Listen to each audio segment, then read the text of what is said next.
How to paint a sunset. You'll need these 5 colors and some black and white to mix up a palette that looks kind of like this. Then take your light blue and a medium brush and start applying it to the top of your canvas. Then do the same with your light orange and blend that down a little above halfway.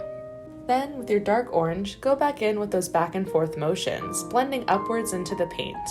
Then do the same with your red. Next, mix your red into your purple to create this medium maroon that you can use to carve in distant clouds poking up above the horizon. You can even add little floating clouds off in the distance for extra detail. Going back in with your light blue, start applying it to the left and right sides of the bottom half of the canvas, leaving a space in the middle.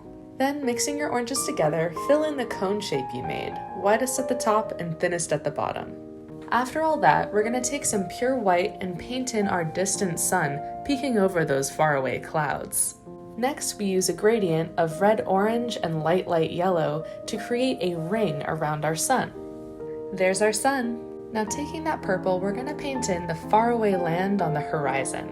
Then, mixing some black into the purple, we can use some vertical strokes to create trees on little peninsulas poking out into the water.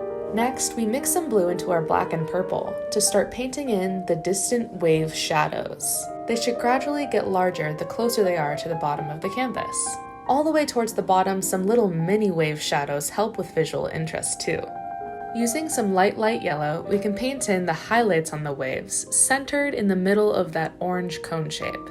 But you also want to have a couple straggling highlights to the sides as well.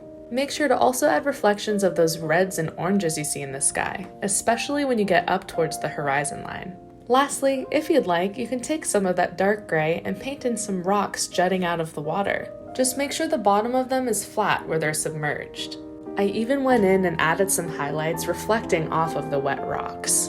And after all that, you have yourself a sunset. Thank you guys so much for watching.